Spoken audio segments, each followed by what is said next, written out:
Boa tarde. Já que estamos nos aproximando da época do vestibular, o jornal de hoje apresentará uma edição especial sobre a obra naturalista O Cortiço, de Aloysio de Azevedo, já que esta consta nas principais provas do Brasil.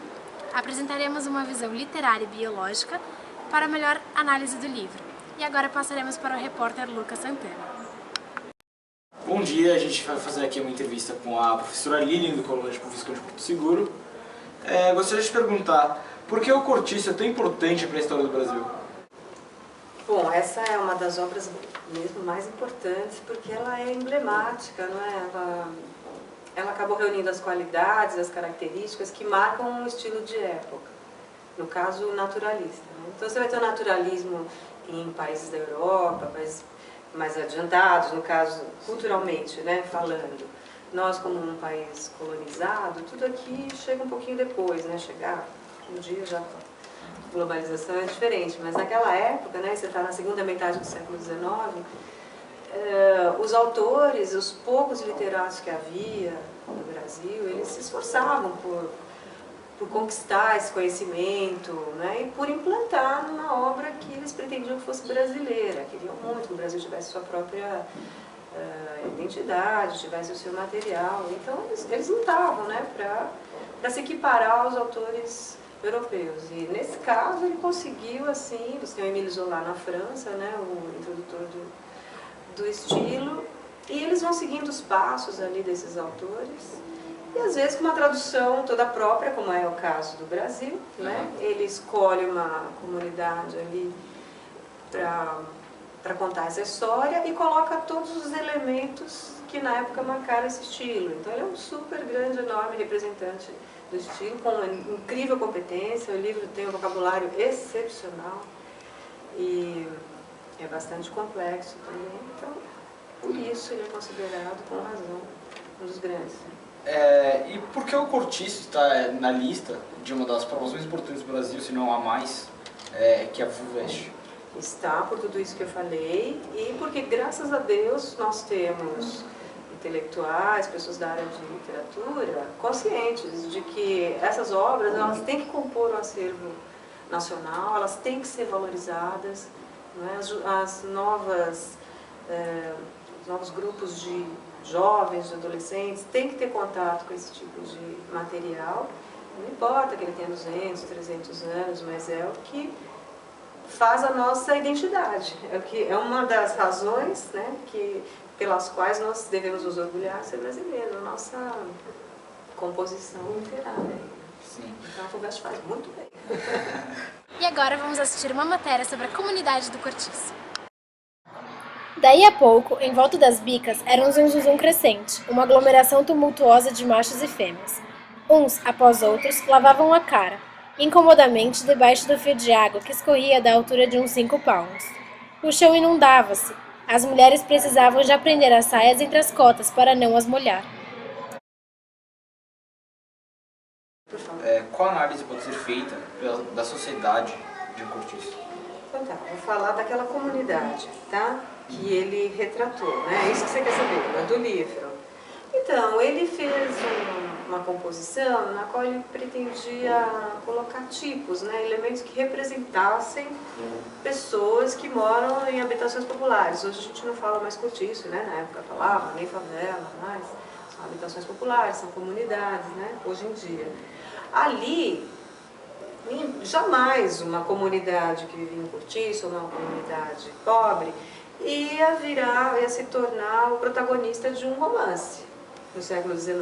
Isso seria considerado uma loucura, um absurdo. Então ele inovou, ele fez essa vanguarda para mostrar que ali tinha valor sim. As pessoas que estão ali são pobres, são despossuídas, mas elas amam, elas sofrem, elas matam, elas morrem, né? Elas constituem família, elas têm sonhos, ambições, tudo isso ele vai mostrando, né? E muitos são exploradas. Aí você tem também uma marca desse modo de pensar, no final do século XIX, né? E ali a gente não pode falar em luta de classe, mas você já vai vendo que tem a ambição, a vontade por parte do João Romão, né? De querer prosperar, só que usando a força de trabalho do outro, explorando, que são condições que desde que o mundo é mundo, né? Escravidão, sempre em várias sociedades, na história da humanidade, você vê isso, né? Se tem alguém que tem um pouquinho mais de força, ele já se pode explorar um grupo despossuído e as riquezas se acumulam. Um pouco essa é a base da acumulação das riquezas, né? Infelizmente. Então você vai ter ali a descrição de uma comunidade pobre, explorada, mas que tem uma pulsão de vida muito grande, né? Tem muito amor também, tem muita disputa, tem o que é importante para um, o que não é importante para o outro, tem, enfim, toda sorte de um caldeirão lá das paixões humanas, né? Claro. Pode-se dizer que o Cortiço é a favela de hoje? Eu acho que não. Vai ter algum aspecto semelhante, como esse que eu estou falando, né? Que aquelas pessoas que nascem ali, de uma certa maneira, têm seu destino marcado por aquela situação, né? Para se libertar daquilo ali, para poder prosperar e ser respeitado, tudo isso, precisa lutar muito. Então, nesse sentido, tanto no Cortiço quanto hoje numa comunidade pobre, não é?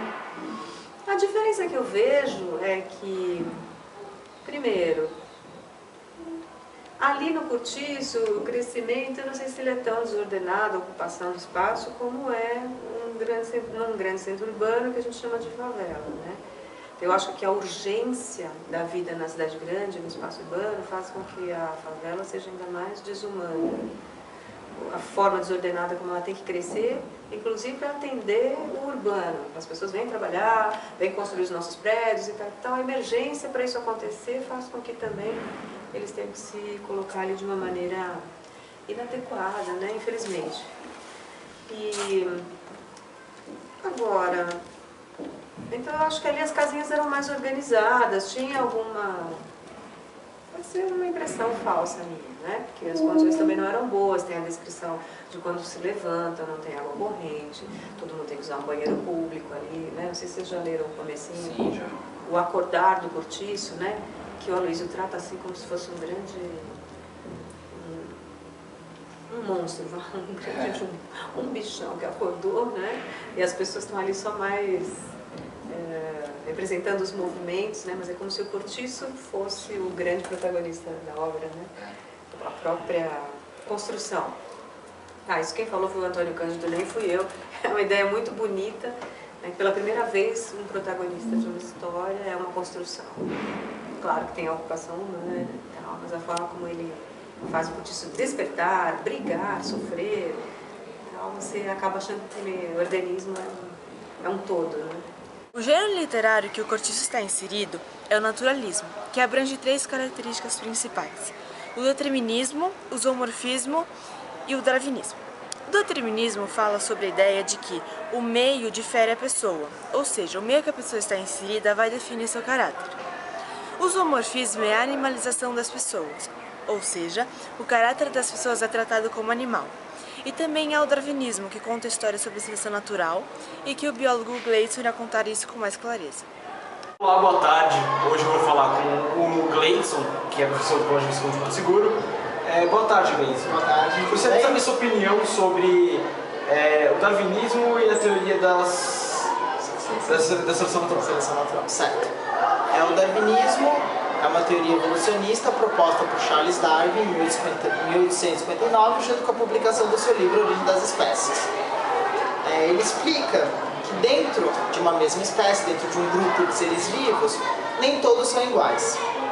Graças a essa variabilidade, alguns são mais aptos, outros menos. E apenas os mais aptos sobrevivem e desta forma são capazes de se reproduzir.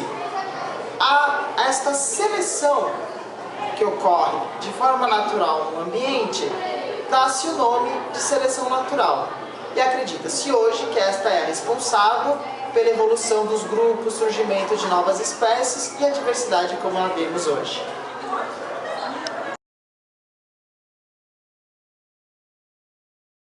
Olha, tem muitas partes marcantes, mas eu li esse romance pela primeira vez quando eu estava no que se chamava a 7ª série, né? Naquela época não tinha muito essa coisa de adolescente, você é jovem.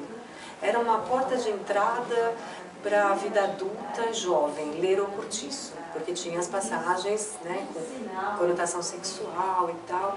Então, nossos pais permitiam, a escola pedia, então aquilo para nós era, ai, que bom, já posso ler esse tipo de coisa, né? E eu me lembro de ler o livro, fiquei impressionada, realmente as cenas são tórridas, né, sexuais e muito bem descritas e tal, até meio chocante. Depois, lendo para estudar e para ensinar para os alunos, eu fiquei vendo que é muito pior do que eu tinha imaginado, né? Assim, é muito descritiva, assim, muito viva a cena, muito vívida. E então aquilo na época causou um escândalo. Eu gosto dessas cenas, eu acho elas muito bem redigidas. Vou citar uma para vocês, a cena em que a Isaura, ela tem aquele rapazinho, o Henrique, que é um agregado da casa, né, vem ficar de favor, está estudando e tal, e se hospeda ali na casa, no sobrado. E em determinada tarde eles são pegos no fundo do quintal, né, contra o muro, tendo uma relação sexual, e aquele outro senhor, que é um agregado também da casa, vê a cena e depois fica usando isso aqui para chantagear a mulher, né? E eu acho aquela cena uma das mais bem escritas, né? A descrição da cena, ela contra a parede e tal. Depois vocês vão lá e ler, vocês vão me dar razão. Mas é um livro que tem que ser lido com calma, né? Para você perceber aquelas cenas ali, o que está sendo dito. Você precisa ler com bastante calma e ter um bom vocabulário, né? Fazer uma boa tradução do vocabulário. Eu gosto muito de uma cena linda, num domingo em que a Rita Baiana chega com um peixe que ela comprou no mercado e começa a dizer que vai fazer aquele peixe com purê de não sei o que, não sei se já com pirão, e começa a oferecer, aí o outro vizinho, eu vou fazer umas batatas, o outro não sei o que, e eles vão trocando as comidas pela janela mesmo, um faz, passa para o outro, e aquele autêntico domingão numa comunidade pobre, mas que você vê que tem o prazer de cozinhar, de se humanizar, né? Sentar em torno de um prato, de degustar, mesmo que não tenha aquela elegância dos salões e tal, do livro de José de Alencar, mas tem uma beleza ali, um lirismo muito bacana, também é uma cena que eu recomendo.